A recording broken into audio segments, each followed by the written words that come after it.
7 और इसमें हम अपना नया चैप्टर स्टार्ट करने जा रहे हैं जिसका नाम है स्ट्रेटजी ऑफ इंडस्ट्रियल ग्रोथ। जैसा कि आपने चैप्टर नंबर 1 में पढ़ा था कि ब्रिटिश राज के अंडर में जो हमारे कंट्री के जो मेन इकोनॉमिक सेक्टर थे, इंडस्ट्रियल सेक्टर और आपका agriculture sector and foreign trade. तो इसमें आपने पढ़ा था कि किस तरीके से ब्रिटिश राज के अंडर में इन सेक्टर्स, इकोनॉमिक सेक्टर का बहुत बड़े स्केल पर एक्सप्लॉयटेशन हुआ, जिससे ब्रिटिशर्स को फ़ायदा हुआ और हमारी इंडियन इकोनॉमी को नुकसान हुआ था। तो हमने एग्रीकल्चर के बारे में पढ़ लिया था चैप्टर नंबर 3 में, और कि एग्रीकल्चर में क्या क्या इम्प्रूवमेंट लाए गए इंडिपेंडेंस के बाद, और एग्रीकल्चर में रिफॉर्म्स कैसे कैसे लाया गया, और एग्रीकल्चर में रिफॉर्म्स लाने के बाद किस तरीके से हमें बेनिफिट मिला। तो वो तो था एग्रीकल्चर चैप्टर नंबर 3 में। तो अब हम आते हैं चैप्टर नंबर 4 में कि जो इंडस्ट्रियल एक्सप्लॉयटेशन हमारा इंडिपेंडेंस के टाइम तक हुआ, अब उस इंडस्ट्रियल एक्सप्लॉयटेशन के इफेक्ट को ख़त्म करने के लिए और इंडस्ट्रियल सेक्टर को डेवलप करने के लिए गवर्नमेंट ने क्या सोचा। तो सबसे पहले मैं आपको छोटी सी एक बात बता दूं, उस चीज़ को आप पूरे चैप्टर में ध्यान रखना कि 1947 से लेकर और 1990 तक इंडस्ट्रियल सेक्टर को ग्रोथ में लाने के लिए गवर्नमेंट की सिर्फ एक पॉलिसी हमेशा चलती रही 1947 से 1990 तक, कि उन्होंने ज़्यादातर गवर्नमेंट ने क्या किया, इंडस्ट्रियल ग्रोथ करने के लिए, इंडस्ट्रीज़ को ग्रोथ देने के लिए, इकनॉमी को डेवलप करने के लिए उन्होंने इंडस्ट्रियल सेक्टर में अपना रोल सबसे ज़्यादा रखा। मतलब गवर्नमेंट ने सबसे ज़्यादा इंडस्ट्रीज़ में पैसा लगाया, इंडस्ट्री को खड़ा किया, इंडस्ट्रीज़ में खुद ही पार्टिसिपेशन किया। प्राइवेट सेक्टर को बहुत ही कम मौका दिया गया कि वो इकनॉमी में आएँ, इकनॉमिक कंडीशंस में आएँ, इकनॉमी में आएँ, अपना बिज़नेस करें। लेकिन उन्होंने ऐसा मौका दिया नहीं प्राइवेट इंडस्ट्रीज़ को। तो ज़्यादातर कंट्री में जितनी भी इंडस्ट्रीज़ थी, एक या दो को छोड़ के, जैसे अगर टाटा या बिरला इंडस्ट्री की बात करें तो इनको छोड़ के बाकी कंट्री में जितनी भी इंडस्ट्री थी जो डेवलप थी या जो डेवलप होने वाली थी या नई शुरू होने वाली थी, मेजर रोल जो था वो आपका पब्लिक सेक्टर था। गवर्नमेंट सबसे ज़्यादा पार्टिसिपेशन कर रही थी इंडस्ट्रियल डेवलपमेंट में। तो प्राइवेट सेक्टर को बिल्कुल मौका नहीं दिया गया, अपनी इंडस्ट्री को खोलने में, चलाने में उनको मना किया गया। मतलब उनको लाइसेंस राज के अंडर में रखा गया कि जो भी अगर प्राइवेट सेक्टर इंडस्ट्री आना चाहती है तो वो लाइसेंस लेकर बिज़नेस में आ सकती है और मार्केट में आ सकती है। तो उसमें बहुत सारी फॉर्मेलिटीज़ को पूरा करना पड़ता था, कंडीशंस को पूरा करना पड़ता था। तो इसलिए बहुत ही कम प्राइवेटाइजेशन था इंडस्ट्रीज़ का हमारी कंट्री में, ज़्यादातर सारा का सारा रोल गवर्नमेंट का था। और साथ के साथ ये भी बात है कि 1990 तक ही ऐसा चला, क्योंकि 1991 में क्या हुआ कि प्राइवेटाइजेशन का दौर आ गया। लिबरलाइजेशन, प्राइवेटाइजेशन और ग्लोबलाइजेशन, या बिजनेस स्टडी में पढ़ते होंगे, बिजनेस एनवायरनमेंट का एक चैप्टर है बिजनेस स्टडी में, तो वहाँ पे एलपीजी पॉलिसी के बारे में आपने पढ़ा होगा। तो वहाँ पर प्राइवेटाइजेशन का मतलब ये था कि 1990 के बाद जब देश को ऐसा लगा, कंट्री को ऐसा लगा कि ग्रोथ में पेस ही नहीं आ रहा है, मतलब ग्रोथ ही नहीं हो रही है, इकोनॉमी डेवलप ही नहीं कर रही है, तो उन्होंने प्राइवेटाइजेशन कर दिया। मतलब जो गवर्नमेंट के द्वारा चलाई जाने वाली जो इंडस्ट्री थी, जो काम नहीं कर पा रही थी, तो गवर्नमेंट ने उनका प्राइवेटाइजेशन कर दिया था। मतलब प्राइवेट लोगों को वो इंडस्ट्री को सौंप दिया था, अपना शेयर भी रख के, लेकिन प्राइवेट लोगों के हाथों में सौंप दिया उसको चलाने के लिए। लेकिन 1990 तक जितना भी इंडस्ट्री ने ग्रोथ किया या इंडस्ट्री ने वर्किंग किया, वो सारा का सारा जो ऑपरेशन था वो गवर्नमेंट के हाथों में था। ठीक है, तो ये बातें आप ध्यान रखना जो मैंने अभी बताई। उसके बाद अब हम स्टार्ट करते हैं कि जब स्ट्रेटजी बनाई गई इंडस्ट्रियल ग्रोथ करने के लिए, इंडस्ट्रीज़ में ग्रोथ लाने के लिए, तो उस स्ट्रेटजी के मेन फीचर्स क्या थे। तो फीचर से स्टार्ट करते हैं कि जब स्ट्रेटजी बनाई गई, रणनीति बनाई गई इंडस्ट्री को ग्रोथ लेने के लिए कि इंडस्ट्री को कैसे डेवलप करना है, कैसे इंडस्ट्री को आगे बढ़ाना है, तो उसके क्या क्या बातें थी, क्या क्या उस समय गवर्नमेंट की सोच थी। तो पहला है central role of PSE in industrialization. PSE की फुल फॉर्म है पब्लिक सेक्टर एंटरप्राइजेज। तो जितनी भी जो पब्लिक सेक्टर एंटरप्राइजेज होंगी कंट्री में, वही इंडस्ट्रियलाइजेशन लेकर आएंगी। मतलब पब्लिक सेक्टर यूनिट का सबसे ज़्यादा कंट्री में रोल रहेगा। मैक्सिमम जितना भी प्रोडक्शन कंपनी में होगा, जिन चीज़ों का प्रोडक्शन होगा, वो सारा का सारा गवर्नमेंट देखेगी, गवर्नमेंट इंडस्ट्रीज़ बनाएगी, इंडस्ट्रीज़ चलाएगी, प्रोडक्ट बनाएगी। ठीक है, तो गवर्नमेंट का ही सबसे ज़्यादा रोल रखा गया कि गवर्नमेंट ही काम करेगी, प्राइवेट लोग काम नहीं करेंगे कंट्री में। जो थोड़े बहुत इंडस्ट्रीज़ चल रही हैं प्राइवेट लोगों के द्वारा, वो चलती रहेंगी, लेकिन मेजर रोल गवर्नमेंट का ही रहेगा हर सेक्टर में, हर प्रोडक्ट में। उसके बाद सेकंड पॉइंट पे है private sector under permit licence raj. इसका मतलब ये है कि जो प्राइवेट सेक्टर होंगे, अगर उन्हें कंट्री में अपनी इंडस्ट्री स्टार्ट करनी है, अपना प्रोडक्शन स्टार्ट करना है, बिजनेस स्टार्ट करना है, तो उन्हें लाइसेंस लेना पड़ेगा।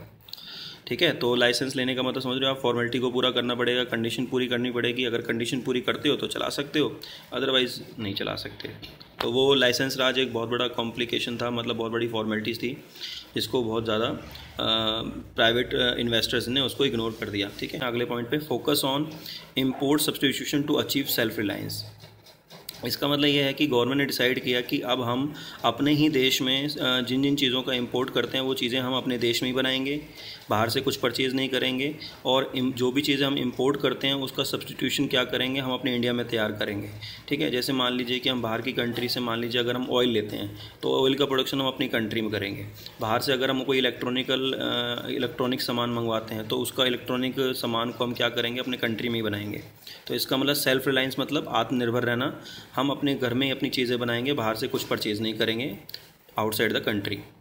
तो इसका पर्पज़ ये था कि to economise the use of foreign exchange, ताकि कंट्री में फॉरेन एक्सचेंज जो है वो बना रहे, ताकि अगर हमें जो भी ज़रूरत की चीज़ें हैं जो हमें इंपोर्ट करनी ही पड़ती हैं तो उसकी पेमेंट के लिए हमारे पास फॉरेन एक्सचेंज होना चाहिए, फॉरेन करेंसी होनी चाहिए। तो उसको बचाने के लिए इंपोर्ट को थोड़ा कम किया गया, और जो चीज़ें हम इंपोर्ट करते थे जो हम अपनी कंट्री में बना सकते हैं उस पर रोक लगाई गई। उसके बाद है domestic industry protected from foreign competition, और इसका जो पर्पस था वो ये था कि हम चाहते थे कि बाहर की कंट्री हमारे कंट्री में ना आए, और हमारी कंट्री में जो डोमेस्टिक इंडस्ट्री हैं उनका फॉरेन कंपटीशन से उनको फॉरेन कंपटीशन फेस ना करना पड़े। क्योंकि बाहर की कंट्री अगर अपने सामान को इंडिया में आकर बेचेंगी तो आपने देखा होगा कि बाहर की कंट्री कोशिश करती हैं ब्रांडिंग के ऊपर, क्वालिटी के ऊपर, ठीक है, और इसीलिए मशीन मेड प्रोडक्ट बनाने की कोशिश करती हैं, और जिससे लोगों को एक थोड़ा सा एक अट्रैक्शन होता है, जिससे कंपटीशन की वजह से डोमेस्टिक इंडस्ट्री चल नहीं पाती। तो इसीलिए डोमेस्टिक इंडस्ट्री को प्रमोट करने के लिए और फॉरेन कंपटीशन को ख़त्म करने पर ज़्यादा ध्यान दिया गया। अब उसके लिए गवर्नमेंट ने क्या डिसीजन लिया कि जो चीज़ें हम इंपोर्ट करते हैं उनके ऊपर ड्यूटी लगा दी गई, जिससे लोगों को वो चीज़ें महंगी पड़ने लगी और लोगों ने इंपोर्ट करना बंद कर दिया। और इंपोर्ट कोटास फिक्स्ड, अगर कोई भी चीज़ अगर इंपोर्ट करनी भी पड़ती है तो उसको कोटा डाल दिया गया, उसकी लिमिट सेट कर दी गई कि इतनी ही लिमिट तक आप अपना सामान मंगवा सकते हो, अनलिमिटेड सामान नहीं मंगवा सकते, तो उसके लिए लिमिट सेट कर दी गई। अगला है large scale industry was develop to build infrastructure base.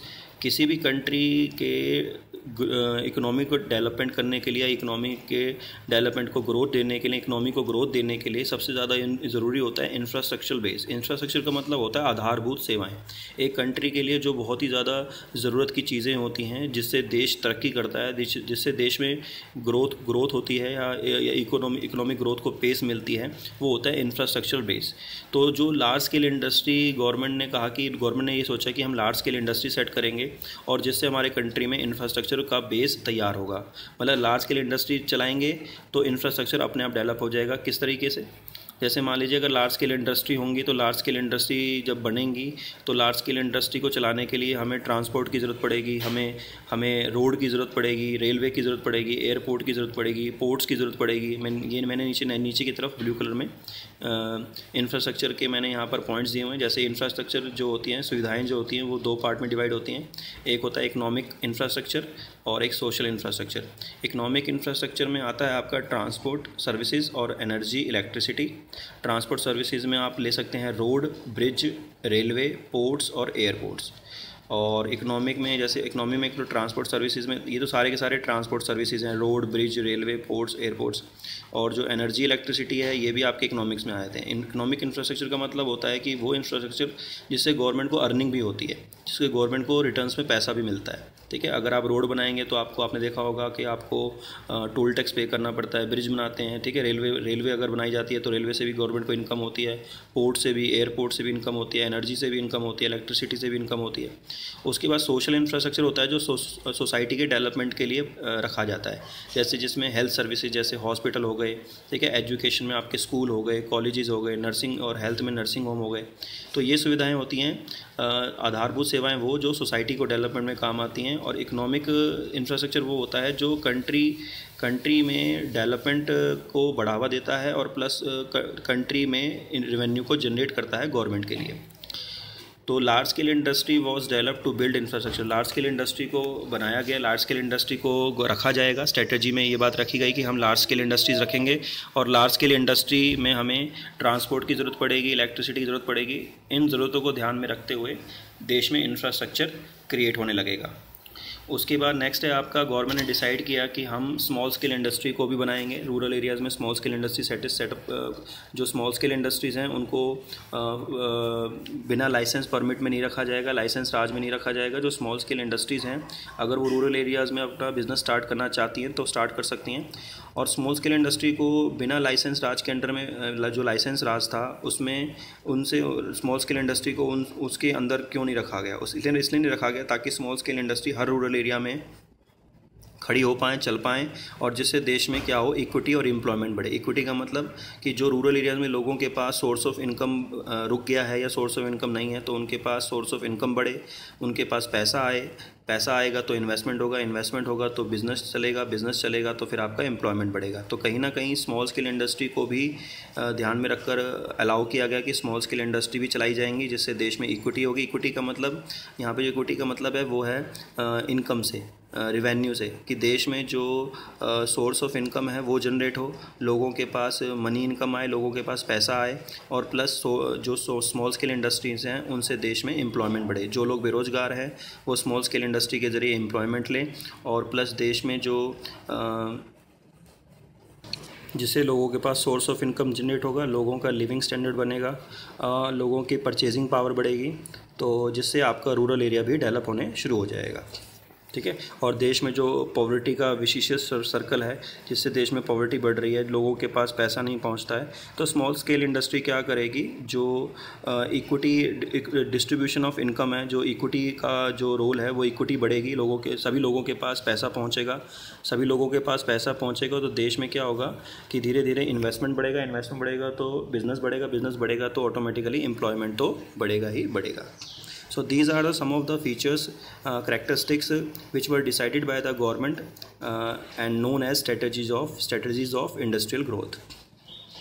अब हम पढ़ेंगे कि जो गवर्नमेंट ने ये स्ट्रेटजीज़ बनाई, जो गवर्नमेंट ने ये सोचा कि हम इस तरीके से large scale industry, small scale industry, या फिर हम इंपोर्ट सब्स्टिट्यूशन पे ध्यान रखेंगे, डोमेस्टिक इंडस्ट्री को कंपटीशन से बचाएंगे, या हम सबसे ज़्यादा जो रोल होगा इंडस्ट्रियलाइजेशन में वो हमारा ही होगा। तो इन सब बातों को ध्यान में रख के जो ये स्ट्रेटजीज़ बनाई गई, जो रणनीति बनाई गई गवर्नमेंट के द्वारा, ठीक है, तो उसका क्या गुड इम्पैक्ट और क्या उसके बैड इफ़ेक्ट पड़े। अब हमें सबसे पहले देखना है कि जो इस तरह की स्ट्रेटजी बनाई गई इंडस्ट्रीज़ को डेवलप करने के लिए, इंडस्ट्रियलाइजेशन लाने के लिए, तो उसका क्या क्या गुड इफ़ेक्ट पड़े इस स्ट्रेटजी के, इस तरह की स्ट्रेटजी के। सबसे पहला पॉइंट है, industrial output recorded significant rise of 6% during 1950-90। 1950 से लेकर 1990 के बीच में जो इंडस्ट्रियल आउटपुट था, जो प्रोडक्शन था, उसमें 6% का इंक्रीमेंट दिखाई दिया। मतलब जो प्रोडक्शन हमारा पहले था उससे 6% ज़्यादा प्रोडक्शन होने लगा। जैसे मान लीजिए कि पहले प्रोडक्शन मान लो हमारा 100 kg का होता था किसी भी एक पर्टिकुलर प्रोडक्ट का, मान लो अब वो 106 kg होने लगा। तो कहीं ना कहीं कुछ परसेंटेज आउटपुट बढ़ने लगा जैसे जैसे गवर्नमेंट ने अपना कंट्रीब्यूशन, अपना पार्टिसिपेशन दिखाना शुरू किया। उसके बाद है diversification in the industrial sector. जो हमारा इंडस्ट्रियल सेक्टर था वो पहले लिमिटेड, कुछ ही एरियाज़ में लिमिटेड था। अब वो इंडस्ट्रियल सेक्टर जो क्या था वो डाइवर्सिफिकेशन में लगा। सनराइज़ इंडस्ट्रीज़ का, सनराइज़ इंडस्ट्रीज़ का एक एग्जांपल है। सनराइज़ इंडस्ट्री का मतलब ये होता है कि जो नई नई इंडस्ट्रीज़ हमारे इंडिया में शुरू होने लगी, गवर्नमेंट ने शुरू करने लगी। जैसे जो इंडस्ट्रीज़ आपकी काम करती थी, जैसे आपका हाइड्रोजन फ्यूल प्रोडक्शन में, ठीक है, या पेट्रोकेमिकल में दवाइयाँ बनने लगी हमारे कंट्री में। फूड प्रोसेसिंग इंडस्ट्री, हमारे देश में ही जो फूड आइटम्स होते थे वो प्रोड्यूस होने लगे, खाने पीने की चीज़ें बनने लगी, उनको प्रोसेस किया जाने लगा, उनको पैकिंग की जाने लगी। स्पेस में काम चलने लगा, टूरिज़्म का काम बनने लगा, ऑनलाइन काम शुरू होने लगा। तो these are called sunrise industry. एक वो इंडस्ट्रीज़ जो शुरू से चलती आ रही थी ब्रिटिश राज के अंडर में, ठीक है।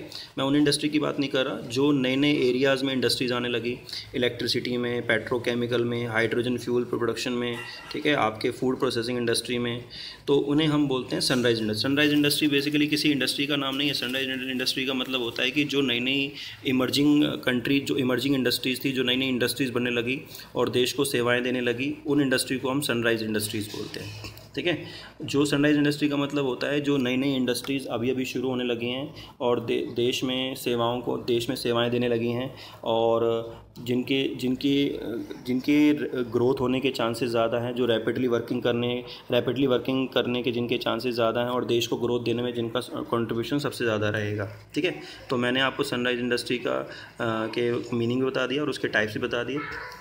अगला है growth of large scale industry projected in as an infrastructure shift. जब लार्ज स्केल इंडस्ट्री में ग्रोथ होने लगा, जो लार्ज स्केल इंडस्ट्रीज़ बनने लगी, चाहे वो हाइड्रोजन फ्यूल इंडस्ट्रीज़ लगा लो, या आपकी पेट्रोकेमिकल लगा लो, या स्टील लगा लो, ठीक है, या फिर गारमेंट्स में, टेक्सटाइल में लगा लो, तो उसमें जो इंफ्रास्ट्रक्चर बेस था वो आपका इंफ्रास्ट्रक्चर शिफ्ट होने लगा, मतलब इंफ्रास्ट्रक्चर फैसिलिटीज़ बढ़ने लगी, रोड्स, रेलवेज़, पोर्ट्स की ज़रूरत महसूस होने लगी, तो उनका भी निर्माण होने लगा।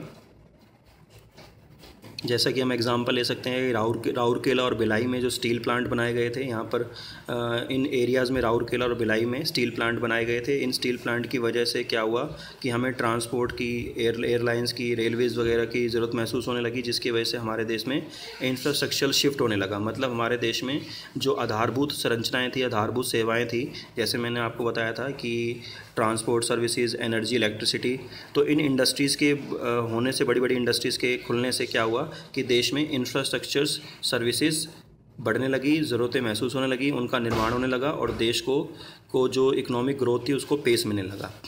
उसके बाद है growth of small scale industry. हमारे कंट्री में गवर्नमेंट की इस स्ट्रेटजी के हिसाब से जो स्मॉल स्केल इंडस्ट्रीज़ थी वो ग्रोथ करने लगी, और स्मॉल स्केल इंडस्ट्री के ग्रोथ होने से क्या हुआ कि substantial contribution in growth with social justice. यहाँ पर सोशल जस्टिस का मतलब ये है कि लोगों के पास सोर्स ऑफ अर्निंग आने लगा, लोगों के पास पैसा आने लगा, लोग उस पैसे से अपनी जो ज़रूरत की चीज़ें थी उनको पूरा करने लगे, उनका स्टैंडर्ड ऑफ लिविंग बढ़ने लगा, और जो भी स्मॉल स्केल इंडस्ट्री से लोगों के पास पैसा आता था, जो सेविंग होती थी, उससे वो उन पैसों से वो अपना इन्वेस्टमेंट करने लगे, छोटे छोटे बिजनेस चलाने लगे, तो देश में कहीं ना कहीं इक्विटी और एम्प्लॉयमेंट बढ़ने लगा। तो ये थे आपके जो गवर्नमेंट की जो स्ट्रेटजीज़ थी 1947 के बाद, इंडिपेंडेंस के बाद, जो स्ट्रेटजी के हिसाब से उन्होंने, गवर्नमेंट ने जो इंडस्ट्रियलाइजेशन लाया उसके गुड इफेक्ट थे। अब उसी स्ट्रेटजी के हिसाब से, जो स्ट्रेटजी गवर्नमेंट ने रखी हुई थी, उसके हिसाब से कंट्री को कौन कौन से बैड इफेक्ट उठाने पड़े। जैसे पहला है आपका public sector monopolies gradually turn out to be dead. Basically पूरी कंट्री में जो आपका इंडस्ट्रियलाइजेशन था उसमें प्राइवेट सेक्टर का बहुत ही कम रोल था। प्राइवेट सेक्टर इंडस्ट्री थी, प्राइवेट इंटरप्राइजेस थी, वो बहुत ही कम थी। तो ज़्यादा से ज़्यादा जो कंट्री में मोनोपोली थी, जो एकाधिकार था, वो गवर्नमेंट का था, पब्लिक सेक्टर का था।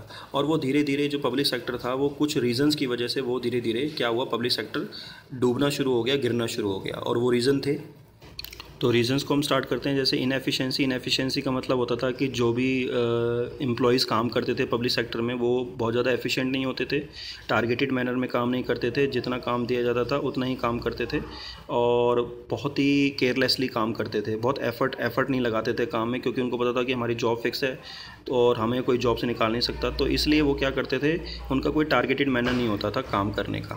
करप्शन का मतलब यह था कि जो भी पब्लिक सेक्टर यूनिट्स थी, जब वो किसी से कॉन्ट्रैक्ट करती थी, ठीक है, रॉ मटेरियल परचेज़ करने के लिए कॉन्ट्रैक्ट करती थी, तो वो क्या करती थी, जिन लोगों से रॉ मटेरियल परचेज़ करना होता था उनसे सस्ते ख़राब क्वालिटी के रॉ मटेरियल परचेज़ करके सामने वाले को फ़ायदा पहुंचाने के लिए, खुद के बेनिफिट के लिए, कमीशन के लिए, जो लो क्वालिटी प्रोडक्ट्स, जो लो क्वालिटी रॉ मटेरियल होता था उसको ख़रीदने के लिए जो छोटे छोटे कॉन्ट्रैक्टर होते थे उनसे करप्शन करती थी। मतलब गवर्नमेंट के पैसों को से सस्ता माल, कच्चा माल जो रॉ मटेरियल होता था वो सस्ते रेट पर ख़रीद कर, और उनको फिर अपने खुद के फ़ायदे के लिए, जो कर्मचारी होते थे अपने खुद के बेनिफिट के लिए कमीशन लेते थे कॉन्ट्रैक्टर से, जिससे सरकार को इस बात का पता नहीं चलता था, और जो पब्लिक सेक्टर थे उनको बहुत बड़ा नुकसान होता था। लीकेज एंड प्रिविलेज का मतलब होता है कि जो भी पब्लिक सेक्टर में पैसा कमाया जाता था, गवर्नमेंट क्या करती थी, उस पैसे की चोरी करती थी। जो गवर्नमेंट के अधिकारी होते थे, जो पॉलिटिशियंस होते थे, वो गवर्नमेंट के कमाए गए इंडस्ट्री के पैसों से क्या करते थे, उसमें से चोरी करते थे।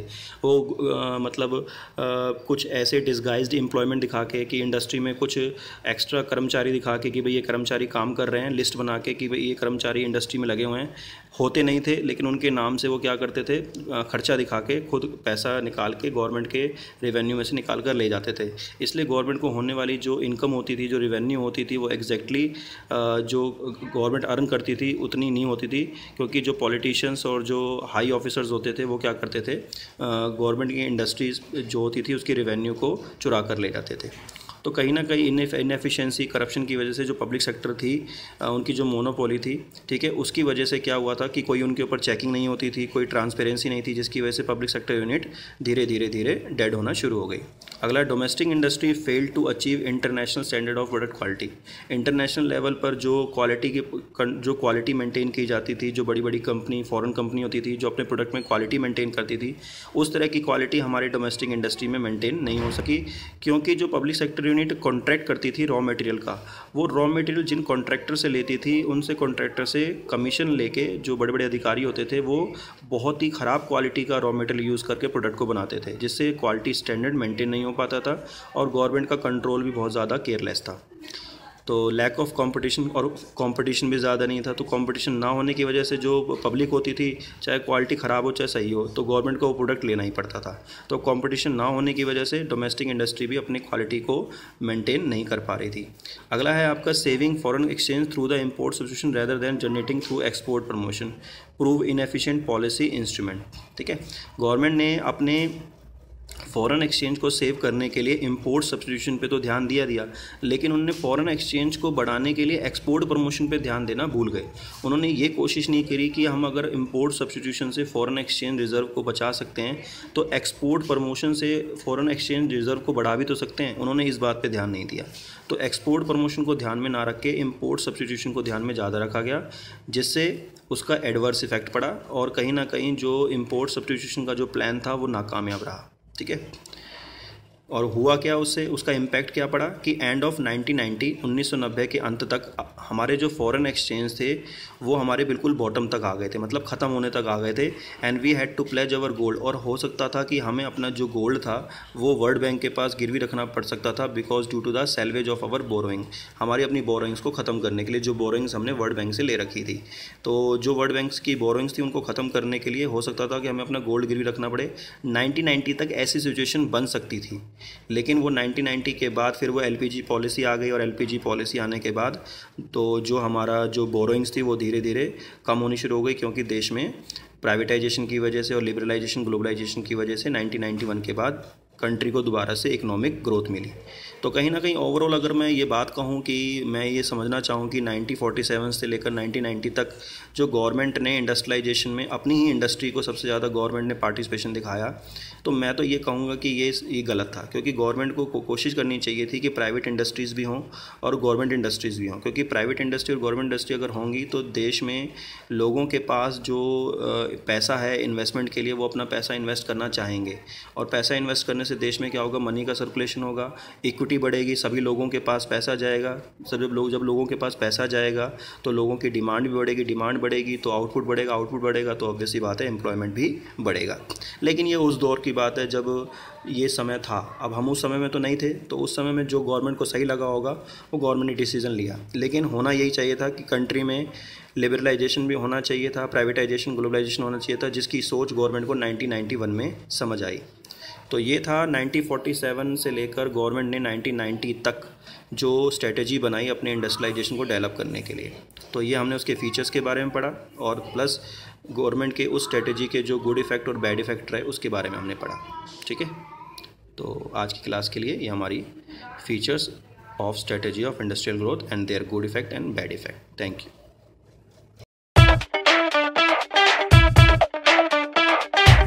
Subscribe now and press the bell icon.